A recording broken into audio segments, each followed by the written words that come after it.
I've got to get out. I have heard that said more than once from people who are leaving large metropolitan areas. And that's what this video is about. Are you one of those people who are wanting to get out of the big city to experience a better quality life for you and your family? Well, I'm going to talk about all that here in just a moment, but let's go ahead and get started right now.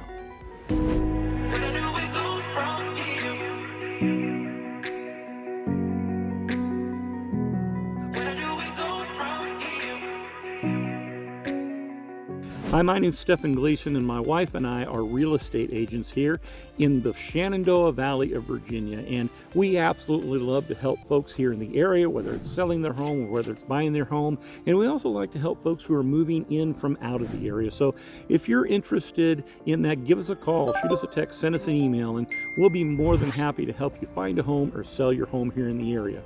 And while you're at it, if you like this video and you like our videos, we talk a lot about the area because we love it so much here. Just click on that subscribe button. We'd love to have you as a partner in watching our videos. So like I said, it's time to get out. I've got to go. I've talked to people like that have moved out of larger metropolitan areas, and it's interesting because recently I was looking on the internet at different cities and things like that, and I came across this article from Chicago. I'll talk about Chicago because I used to live in downstate Illinois, and so I'm a little bit familiar with Chicago, but this article said that there were the 5 main reasons for people leaving the Chicago area is because of taxes, because of a high crime rate, because of a lack of jobs. I thought that was interesting. We'll talk about that in a little bit. Because of crazy weather and traffic congestion, and also because of housing costs, and along with that, cost of living. You know, I think it's interesting because I know that during our lifetime, Leslie and I, we've made multiple moves here and there in different parts of the country, and many parts of the country. We've been so blessed to love many of those areas, but of all the areas that we lived in, our favorite is where we live now and where we lived before and where all of our kids were born, here in Virginia. And living in the Shenandoah Valley to us offers a quality of life that has really been unparalleled for any other area that we've lived in. Now, so what motivates people to leave? Let's talk about that to begin with. Well, or to stay, right? I mean, you have family, you have friends, you have commitments, you may have a job, you have familiarity of the town, you have things you like to do around the town, and all of those are great things. The places that we've lived, we've had all of those things there, and at the same time, there are some things that come into our life. Who knows? It may be the job, it may be the trade, it may be a lot of things that I've already mentioned, which, by the way, are not characteristic of just Chicago, but all the other large metropolitan areas as well, as you look through and find out about reasons for people leaving. But it's kind of interesting because I was watching a video on TikTok, of all places, and the video talked about, it was talking about California, and why so many people were leaving California. And I took a little clip of some of the comments that were down below, and I thought it was kind of interesting, and especially this one comment where somebody said, I can't afford to leave. I don't make enough to just keep my head above water, basically is what they're saying, and I want to leave, but I can't. And you see here other people that left, and now they're very thankful that they did.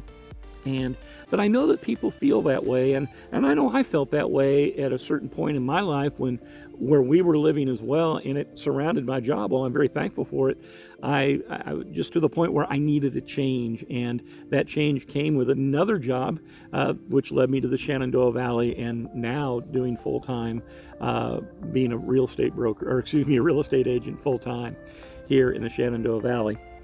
So I know that there are many different things that may be running through your mind, but just let me make a case for you about the differences between the Shenandoah Valley and a larger city. And I'm going to go back and I'm going to take those 5 things that I talked about, and I'm going to start from the bottom up, and I'm going to share with you a little bit about some of the things here and how they differ from living in a large city. First of all, the first thing you see here is the cost of a home. And some major metropolitan areas can be very, very expensive. And Chicago is one of those, but as you see here on this list, it is really one of the less more expensive ones of some of the other major metropolitan areas in the country.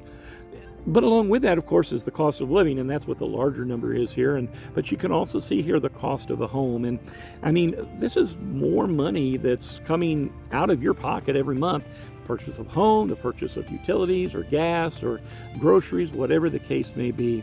And so the cost of living is one of those things make many people move or leave a large city. Now, one of the things I can say that Leslie and I absolutely love here in the Shenandoah Valley is the lower cost of living. And you can even see the lower cost of housing on average in all of the towns here in the Shenandoah Valley is below the national average for the price of a home. So if you've been living in one of those larger cities and you've built any equity in your home at all, you're going to be able to put a lot down or maybe even pay for a house here in the Shenandoah Valley if you were to move.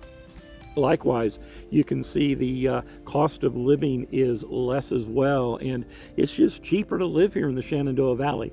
Is it the cheapest place in the United States? No, it's not the cheapest place in the United States, but I will say this, it is a very affordable place in the United States, which has so many different amenities and things. And right now I'm sitting in a picnic ground here in Shenandoah National Park, and I mean, it's fall, and I mean up here and the leaves on the trees and just how beautiful everything is. And that's just one of the many amenities, one of the many things that Leslie and I love about the Shenandoah Valley, and it's just a fantastic place to be.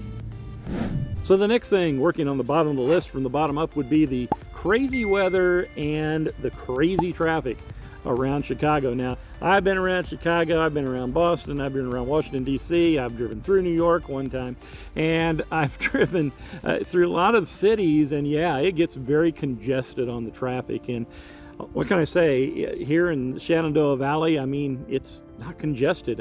You may have a backup on Interstate 81, 8164 every once in a while, but it's just not congested here, and you get a lot of peaceful drives through the country roads, and of course the mountains are in the background, which I talk about them all the time because we love them, and of course the valley views that we have, and the sheep and the cattle and the cows that are all around us. And boy, it sounds like you live in the middle of nowhere. Well, it's very pastoral, but we definitely don't live in the middle of nowhere, and I'll talk about that in just a moment. But the next thing I want to talk about is the crazy weather. Yep, lived in Illinois, and I get it. But Illinois weather can be crazy, tornadoes, and we see very few of those out here, although they are here. And but like I say, the crazy weather I think in Chicago, New York, maybe some of these other towns they're talking about is the cold weather. And it's, you know, you may think though, oh, you live up in the mountains, that must be really cold up there. Actually, it's really not. I got some statistics here, and the average January temperature in Chicago, both high and low, and put the number in the middle, it's 25.2 degrees. Here in Waynesboro, it's 32.7 degrees. So, and you think, oh, well, New York, yeah, it's colder too, 30.3 degrees. So the Shenandoah Valley, even though we're elevated here in the valley, it's still warmer than it is in these northern towns. You say, oh, well, what about the summertime? Must be hotter there. Actually, it's not. Chicago, the average daytime temperature, again, high-low in July, is 74.8 degrees. New York City, it's actually 76 degrees, but here in Waynesboro, the average temperature in July, both highs and lows, right in the middle, is 74 degrees. And you know, I got to say that we often, coming from, like I say, Southern Illinois, as one of the places that we lived, it's actually very much a lot of humidity there around the St. Louis area. And although there can be humid times here in the valley, we feel that it's a lot less humid here in the valley, and we really enjoy the nice summer days. They can still get hot sometimes, but we certainly enjoy those nice, cool nights as well. And many of those nights come in the summertime as well. So the next item on the list, the middle item there, is a lack of jobs. And that kind of surprised me, like I say. And I guess Chicago, I mean, obviously, you know, you have a lot of jobs there, but are they the jobs that you're going to want, or that fit your needs, or that fit your particular skill set that you have? And I guess, of course, in the greater Chicago area, there's a lot of jobs out in the suburbs. And of course, a lot of those suburbs are even more expensive than in Chicago itself. And But I want to talk about the Shenandoah Valley. You think it's, like I mentioned, it's rural and it's pastoral, but we have several cities here that are 50,000 people in Harrisonburg, and 25 in Stanton, and 22 in Waynesboro, and then we have Charlottesville. It's about 48,000 over the mountain. You say, so compared to Chicago, it's like a neighborhood in Chicago. But one of the things about the industry up here is it is a thriving economy and thriving industry. As a matter of fact, you live in the country, right? So agribusiness is certainly one of the things that is big business around the area. And the Shenandoah Valley is home to 4 of the top 5 agriculture communities in Virginia, and it produces more than 1.3 billion annually in commodities sold. So a lot of agribusiness here in the area, and like I say, you see some of the companies that are here in the area. Another one though, is information and technology services. There are multiple colleges and universities here in the Shenandoah Valley, JMU, UVA, and others, VMI, Washington Lee University, and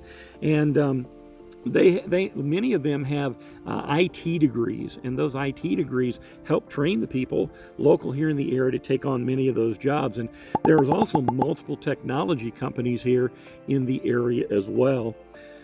A third main group of people here in the Shenandoah Valley, main type of job, is manufacturing, and this includes the food and beverage industry. Manufacturing, I'm just going to read it here. Manufacturing constitutes the largest private sector employment in the Shenandoah Valley. And Stanton and Waynesboro is ranked 10th, and Harrisonburg is ranked 21st for the best places to work in the United States for manufacturing. So a lot of times we think about Detroit and Philadelphia and places like that, in Pittsburgh, that are huge manufacturing places, but the Shenandoah Valley has a lot of that as well. One of the things that we do here is we manufacture medical devices. One of the companies here, its name is Cadence, and Cadence recently got a Class 8 clean room in their Stanton plant that they use for building medical devices. And the Center for, I'm going to read this, the Center for Advanced Drug Research with SRI International is located in Rockingham County.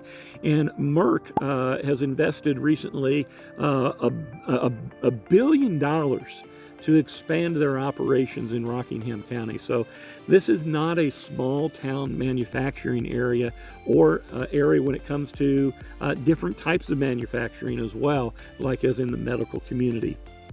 I mentioned that Shenandoah Valley also had food and beverage manufacturing, and the Shenandoah Valley is home to 11 of the top 100 food and beverage companies in the United States. And you'll hear names here, and you'll see names like Cargill, Coca-Cola, Pepsi,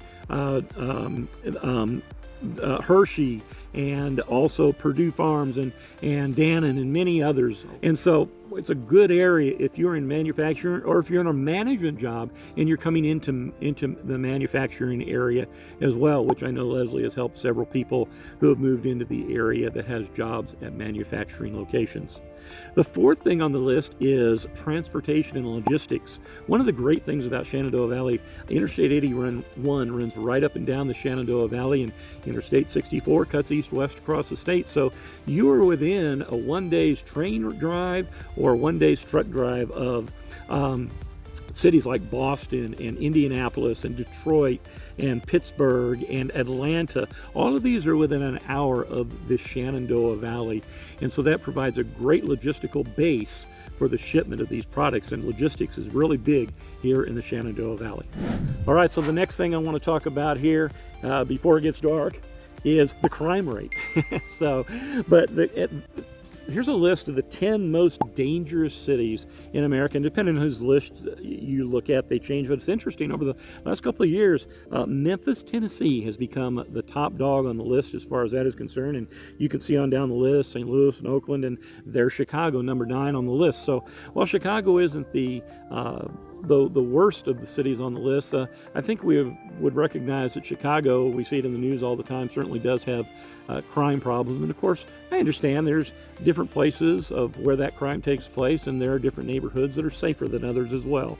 But like I say, overall, Chicago has a low crime rating.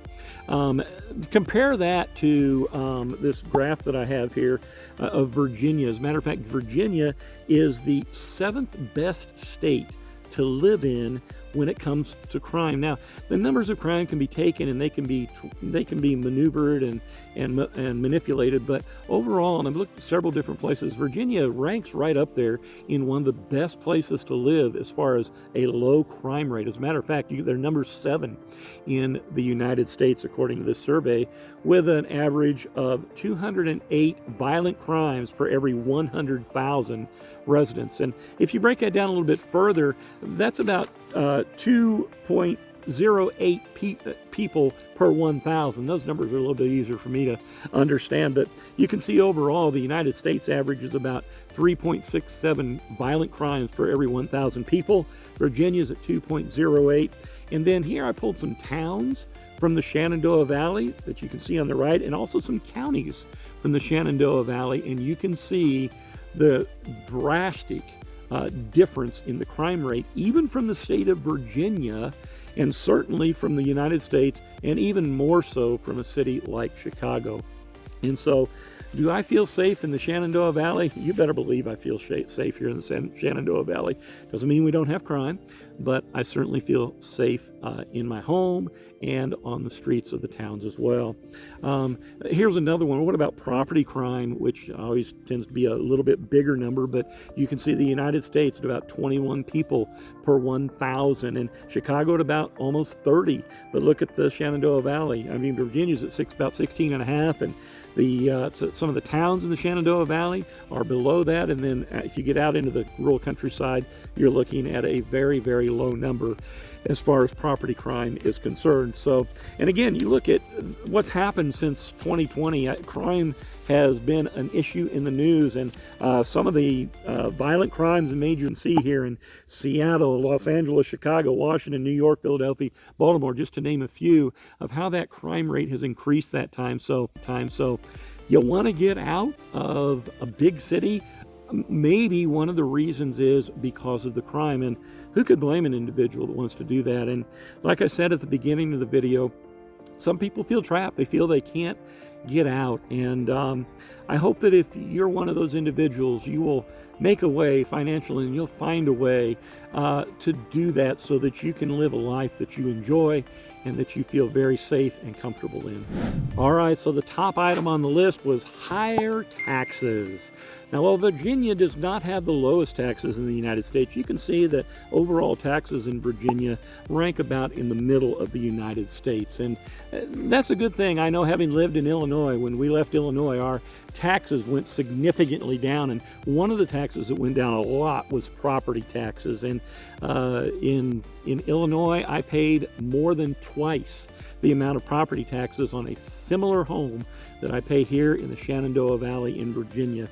And you can see the average property tax here in the Shenandoah Valley is, in Virginia, it's about $2,400 a year. And that includes the larger towns like Alexandria and Richmond and Virginia Beach, places like that. And so, honestly, many of the homes here in the Shenandoah Valley area are even less than that. But you can also see the property tax rank in Virginia ranks number 23. And that's a good thing when it comes to paying that property bill every year, or if you have your property taxes escrowed, because it's just less out of your pocket and it gives you more disposable income for you to use yourself. And of course, when we're talking about taxes, we know that Illinois and New Jersey are the two highest tax states in the entire United States, and Chicago even adds more taxes onto that. And again, my point isn't to downplay Chicago and other large cities like that. There's a lot of neat things that go on in those cities, but I'm talking to those of you who are tired of what maybe some of the negative things are in the cities, and tired of paying more for your groceries and more for taxes. And one thing about it, though, when we talk about taxes, another thing, if you're getting on and you're getting a little bit older, like Leslie and I are, the Shenandoah Valley is a great place to retire because it has incredibly low retirement taxes here in the state of Virginia. Virginia exempts all Social Security income from state taxes. Wow, that's a really nice thing, and that can be a huge bonus for seniors that are on a Social Security budget each month. In addition, the state of Virginia also provides a tax deduction of up to $12,000 in all other forms of retirement income like IRAs and 401ks. So that's a really neat thing. That's very powerful for a lot of seniors here living in the state of Virginia. And I know when the time comes for Leslie and I, we'll be very, very thankful that that is one of the things here in Virginia. So in addition to the taxes being less for seniors here in the state of Virginia, what does it take to leave? Well, it takes a decision, and that can be a really hard decision. I know when Leslie and I've shared this in another video that Leslie and I did, but it was a challenge. It was hard to leave a place where we had put down roots after many, many years, and friends and family and the familiarity of things and a home and you know, like I say, I have no doubt that for some of you out there right now, you may be in that same situation. Maybe you're in a job that's just like, I can't stand it anymore. I got to get out. Or maybe you're in a neighborhood or a city that's like, man, I just don't like living here anymore. The neighborhood has changed around me, and I don't feel safe. Or maybe you are just tired of the traffic and the hassle that goes into everyday living, or the expenses, whatever the case may be. If I could give one piece of advice to anybody that feels that way, I would say this: do whatever you can to make the move to a place where you're going to be happy. Leslie and I are so incredibly happy that we made the move back to Virginia a few years ago. And there's a lot of reasons to move as well, and the quality of life. And I mean, there's tons of recreation around the area, both outdoor recreation like Shenandoah National Park here, and indoor recreation. There's mountain activities here where we live, and 3.5 hours away, you've got ocean activities down in Virginia Beach and in the Ocean City area along along the coastline there. There's a strong cultural heritage here as well that's rich in the history of our country, and there's a lot of entertainment and attractions that you can take advantage of, and of course there's the beautiful seasons. And I mean, what a beautiful drive coming up Skyline Drive here today. We just absolutely love it. And one final thing that you may not think of, but that is healthcare. And since I was talking about seniors, I know we tend to think about it more than when we were younger. But even for people of any age, the Virginia healthcare system the healthcare in Virginia is a very good healthcare here, and it's actually one of the 10 best states for retirees in all of the United States. And that's a great thing. And you can also see here that overall Virginia was ranked, according to this survey, on the best state to retire to, even better than Florida. Now, you might argue with me about the winters and things like that, and I get that. But you know what? If you're looking for a place where you have changing seasons, it doesn't get 20 below usually, like when I lived in St. Paul, Minnesota, and it usually doesn't get to 120 like down in Phoenix, Arizona. But like I say, if you're looking for a place that has all the seasons and a more moderate climate than some of the more northern states, I couldn't recommend Virginia any higher. So like I say, great place to live, great place to work, great place to retire, and just a great place to be. So if you're interested in moving to Virginia's beautiful mountains and valleys, like I say, just pick up the phone, give Leslie and I a call, text us, email us. We love to get those, and we love to meet new people, and we love to help those people make their dream come true, just like Leslie and I we're able to make our dream come true as well. So here from the beautiful campground here at the Shenandoah National Park, I guess before it gets dark, and maybe I will be in danger when the bears come out. But until next time, we'll see you around town.